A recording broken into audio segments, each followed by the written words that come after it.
Hi YouTube! So I'm back and I figure I'm gonna go ahead and create this video today because for one, I'm home and I'm alone, so if there's any distractions, it's gonna be from the dogs. And sorry about that, but let's see if I can get better lighting in here. It's kind of weird. Anyway, okay, so I needed to update this because I told you last week I wanted to... Why do I have sunglasses in the middle of the day? Anyway, okay. So, first things first, I wanted to update. I wanted to talk about some things that were on my mind. Body dysmorphia was one because my awesome weight loss sister talked about that last week. She touched on the subject, and I definitely want to go into that because it's very close to my heart and something that I do suffer from. And also my daughter does too, so I definitely want to talk about that and some other things. So to start this off, I guess we should talk about statistics. So let's go with that. Had my surgery November the 27th, 2013 with Tampa Bay Bariatrics here in Tampa, Florida. Dr. Alfredo Fernandez did my surgery. I started off this journey at 389 pounds being my highest weight of record. And I currently weigh in about 196 pounds on a good day. And let's see, I've had two excess skin removal surgeries done by Dr. Peter Bridge here in Brandon, Florida. And let's see what else I could tell you. Oh, arms are healing wonderfully. I do have some issues with that. I am going to see a neurologist, Dr. Muru, and she is seeing me for some nerve pains and things like that that have developed. I did have a revision done June 8th of 2016 to remove two sarcomas from my arms. Those are the fluid pockets that developed after surgery.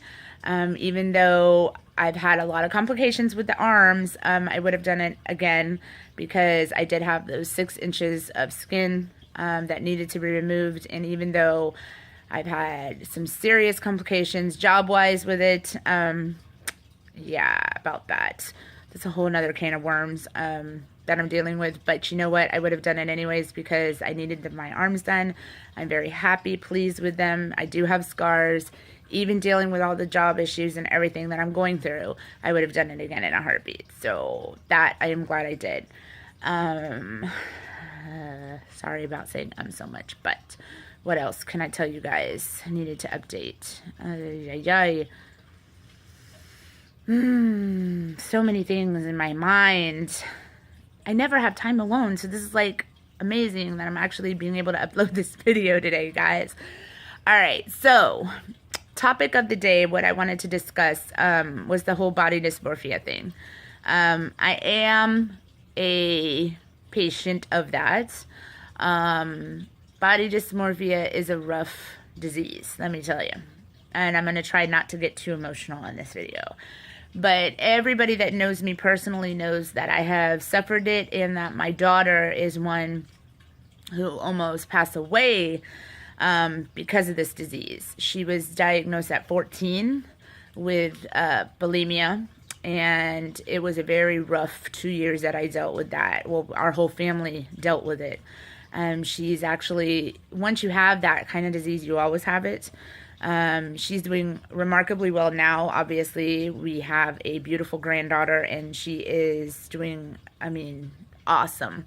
So, you know, but she had to overcome a lot of things, and she is, you know, she has grown a lot from that point in time, and she knows that, you know, she has to live for her daughter now. So she has, you know, tried to curb that whole thing. But body dysmorphia comes in a lot of different ways. I actually had it when I was 400 pounds, but I had it in the opposite way because I had it thinking I was smaller than I actually was. Like, I'd look in the mirror and think I was thin. Well, now I have it in the opposite. I still feel like the big girl that I used to be. And I will go to a store and look in the plus size section because I feel like that's where I am, even though I know, not that I know, I am not that size any longer. However, mentally, my mind hasn't caught up with my weight loss. And a lot of weight loss patients are in the same boat. And it really sucks. So what my husband sees, what my friends see, what y'all see on Facebook and the things like that, I don't see. And it sucks. It really is a mental mind fuck is what it is. So I still grab a size 24 sometimes, and I'm like, what the hell am I doing? I'm not a size 24.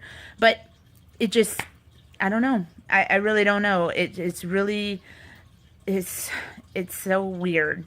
And it's really a mental thing. And, you know, I think that therapy should be covered for weight loss patients. Just like excess skin should be covered. I don't think that we should have to go through these trials and tribulations and these denials and appeals and everything else that we have to do as weight loss patients, insurance wise, to be approved for these things, because I think it should all be covered. And I think this is something that, you know, should also be looked into when you're looking into having these procedures done, because this is something that nobody ever told me when I was looking into having gastric bypass. And I think, not that it would have waived my decision, because it wouldn't have, and I'm a very strong advocate for having the surgery done, especially when you need it. However, I think that I would have liked to know that this would have happened, because it is something that needed to be done. You know, and this is also part of the whole thing where it is so true that this isn't it's not an easy way out. This surgery is not an easy thing. It is a tool, and a tool is meant to be used to help, but it isn't an easy fix.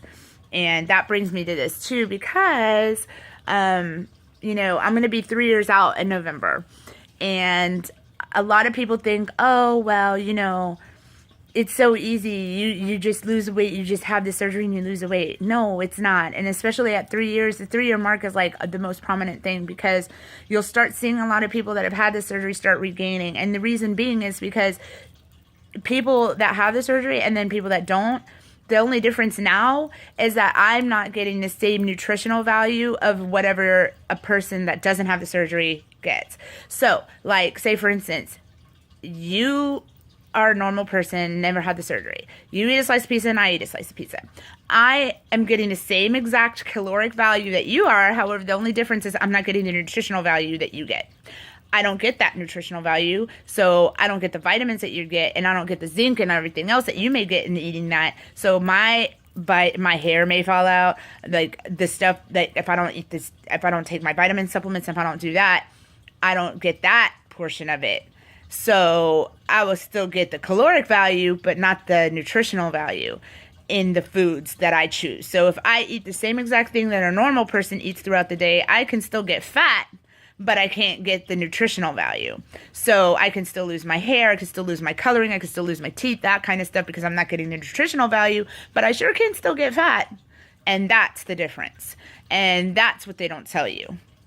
So that is a scary thing. And, you know, so that's where I'm at with that whole thing. And weight loss surgery, any kind of weight loss surgery, is a tool and needs to be treated as such. And so, you know, this is the thing, and the thing that burns me up the most, especially when people are like, oh, well, you need to take the easy way out, blah, blah, blah. No, I didn't take the easy way out. This is not easy. The mental portion of this is not easy. And I just wish people would really, really realize that. So that's where I'm at with that. But other than that, I feel fantastic, and I am so glad for everybody that supported me throughout this whole journey and that continues to do so. I really, really, really do appreciate you guys. You're the awesomest. And like I said, I'm just hoping y'all pray for me that everything goes well with my job, that it continues to go well. I'm hoping to have the last little leg of surgery that I need in the fall, if everything goes well. Praise be to God, it goes well.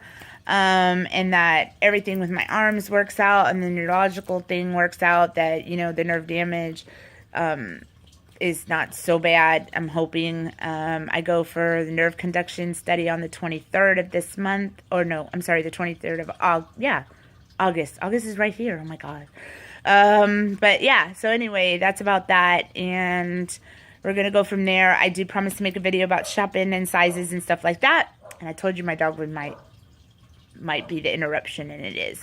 So anyway, guys, that's about it for that. And I'm hoping to do that soon. Talk to y'all later, and hope everybody's having a great weekend. Bye.